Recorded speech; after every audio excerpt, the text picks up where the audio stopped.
They tried to put me in a home at 84 years old. Not strangers.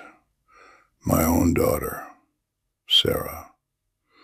The one I love most in this whole world after her mother. She didn't do it out of meanness.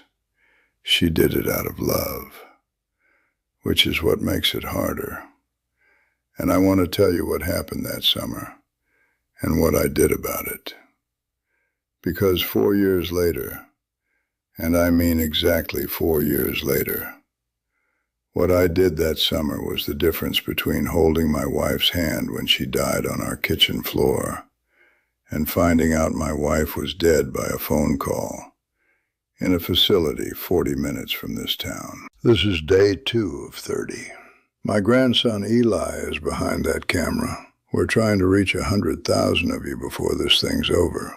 If you missed yesterday, my name's Walter Anderson. People here in Mason City just call me Walt. I'm 92 years old. I was an Army medic, then 32 years on an ambulance for the Mason City Fire Department. I lost my wife, Mary Ellen, 4 years ago this past April. I'm a widower, a father of 2, a grandfather of 3. And 8 years ago, this story I'm about to tell you started with a folder my daughter brought to this kitchen table. 2018. That was the year my sister Margaret died. Cancer. Pancreatic. Quick. She went from a diagnosis in March to a funeral in June. I'm telling you about Margaret because that's where this whole thing started. Sarah went down to Cedar Rapids for the funeral. Margaret lived down there with her family. And Sarah watched Margaret's husband Bob fall apart at the end, trying to take care of her by himself. The man was 80 years old. He should not have been doing what he was doing. And Sarah saw it, and it scared her. She came back to Mason City that summer, and she sat at this kitchen table, the same table her mother had sat at 30 years before that. And she said, "Dad, I need to talk to you and Mom about something." I knew what was coming. I'd been a paramedic for 32 years. I'd been in this conversation in other people's living rooms more times than I can count. The kids on one side of the table, the parents on the other. The kids saying it gently, the parents pretending not to know what's happening. Sarah had brought a folder with brochures, with numbers, with photos of nice rooms with bay windows. She'd done her research. She always does. Sarah is the responsible one. Always has been. She said, "Dad, Mom, I love this house. I love that you've lived here 50-some years, but I need to talk to you about what comes next." Mary Ellen was at the sink. She was washing tomatoes from the garden. She didn't turn around. She just kept washing those tomatoes. But I knew she was listening. We'd been married almost 50 years by then. I could feel her listening from across the room. Sarah laid it out. She said I'd had a small fall the month before, which I had, tripped on the hallway rug, banged my hip, got up, walked it off, took some Tylenol. Wasn't anything serious, but I'd told Sarah because I tell Sarah everything. She said Mom had been forgetting things, which she had, little things, where she put her keys, whether the burner was on, stuff most women her age forget. But Sarah had noticed. She said the house was too big for us, which it was. 2 stories, stairs, basement, yard. She said, "Look what Uncle Bob is going through. He shouldn't be alone in that house." And then she said the part she came here to say. She said, "Dad, there's a place out by Cedar Rapids. I went and saw it. Mom would have her own room with a view of a garden. You'd have your own room right next to hers. 3 meals a day. Nurses on call. They organize activities.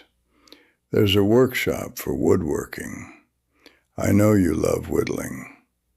There's a chapel. It's good, Dad. It's a good place. And it's only 40 minutes from me. I could see you both every weekend.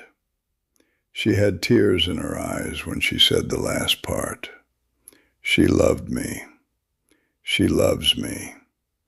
That's what made it hard. I sat there a minute. I looked at Mary Ellen's back, still at the sink with the tomatoes. She'd stopped washing them.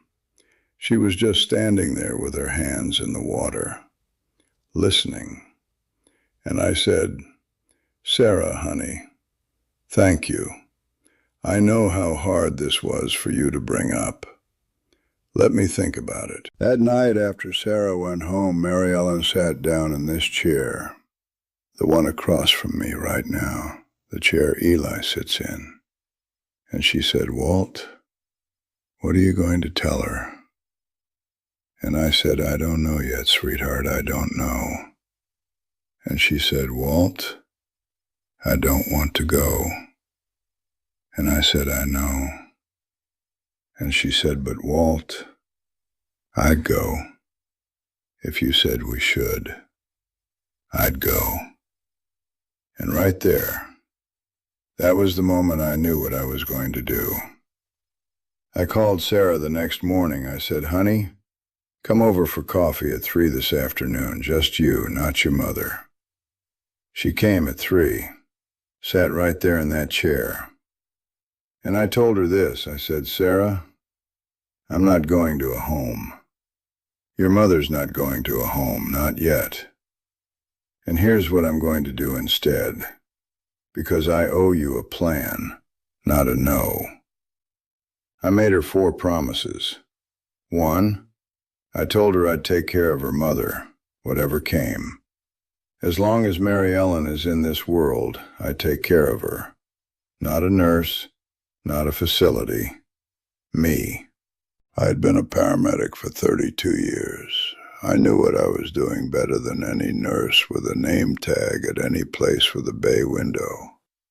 2, I told her I would not become a burden. The day I couldn't take care of her mother and myself, I'd tell her so, out of my own mouth. She wouldn't have to make the call. She wouldn't have to pull the plug on my dignity. I'd hand it to her.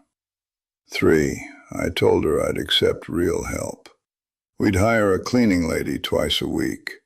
We'd both wear medical alert buttons, the kind that hits the fire department if you press them.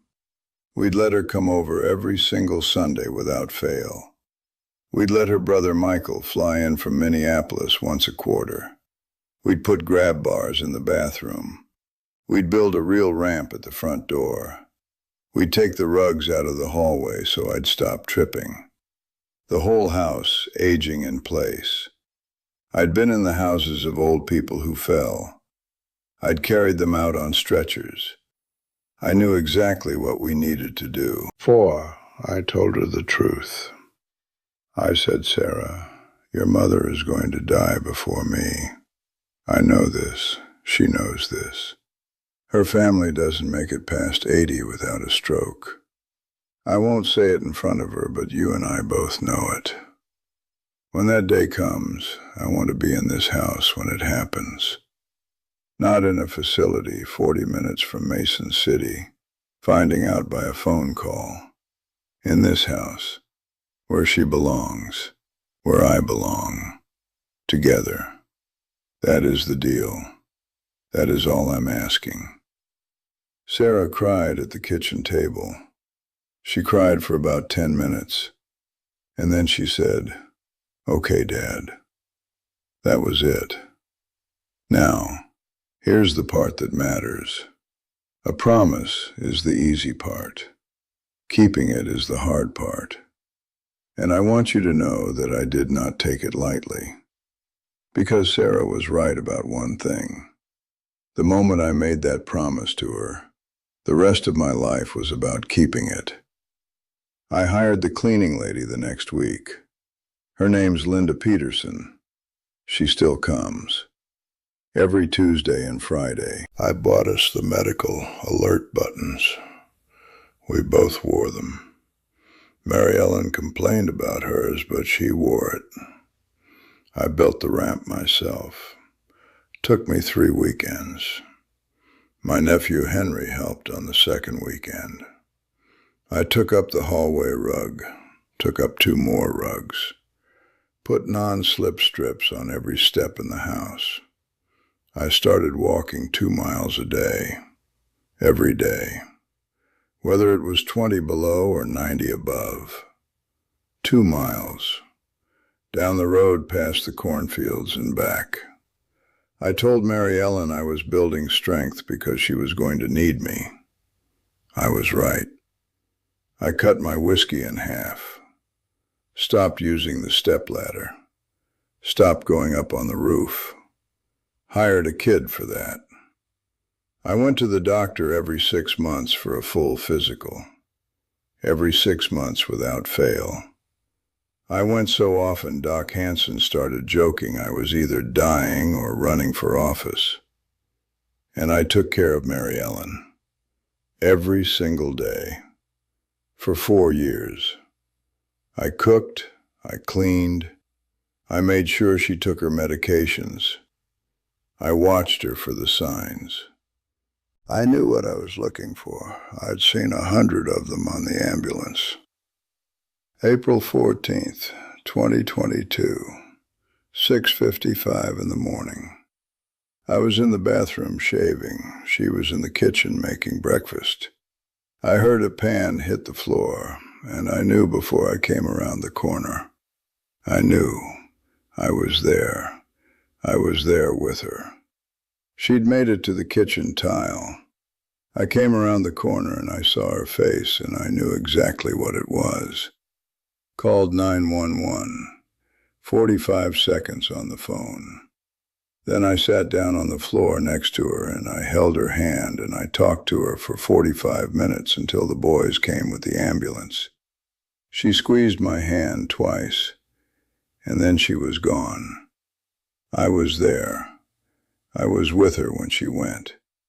If I had gone to that facility in Cedar Rapids in 2018, you know what would have happened on the morning of April 14th, 2022. A nurse would have walked into Mary Ellen's room with a breakfast tray, found her on the floor, hit a button, called Sarah. Sarah would have called me in my own room, down the hall, and told me my wife of 52 years was gone, and I would have spent the rest of my life, these 4 years and 1 month and 12 days, knowing that I wasn't there, that I'd been 40 feet away, that I'd traded the privilege of holding my dying wife's hand for the convenience of 3 meals a day and a chapel and a workshop for whittling. I will not lie to you. I would have died of that, not in the body, in every other way that counts. I want you to hear me right now. If you are 60, 70, 80 years old and watching this, and your children are starting to have the talk with you, I want you to know that you don't have to accept the plan they bring. You can make your own. You can take the wheel of your last years. You can fight for the right to be in your own house, with your own people, when it matters most. But you have to do the work. You can't just say no. You have to bring them a plan that's better than theirs. You have to show them, not tell them. You have to install the ramps, walk the 2 miles, go to the doctor, accept the cleaning lady, wear the medical alert button, earn the last act on your own terms. If you are 40 or 50 years old and watching this, and you are the one starting to worry about your parents, I want you to know I love you for worrying. Sarah loved me when she brought that folder. But please, before you bring the brochures, sit down across from your folks and say, Mom, Dad, what do you want? What's the last act you want? And what would you need from me to make it happen? Ask the question first. Listen to the answer. Then bring the brochures if the brochures are still what's needed. Most of the time, they aren't. Most of the time, what's needed is a plan, a ramp, and a phone call every Sunday. The biggest mistake I've seen in 20 years of being old is families making the call out of fear when they could be making the call out of love. Take the wheel while you still can. Day 2 of 30. Tomorrow's day 3. Tomorrow I'm going to tell you about something Mary Ellen said to me right before she died on that kitchen floor. 2 words. Just 2 words. It took me 4 years and 1 month to understand what she meant. And it changed how I think about the whole 52 years we had together. If anything I said today hit something true in you, if you're at the table where this conversation is starting, or you're the one with the folder, hit that little red button down there. Eli says we need 100,000 of you before day 30. Call your mother today. Call your father. Or call your kid if you're the one watching this from a chair like mine. Walk with me. I'll see you tomorrow.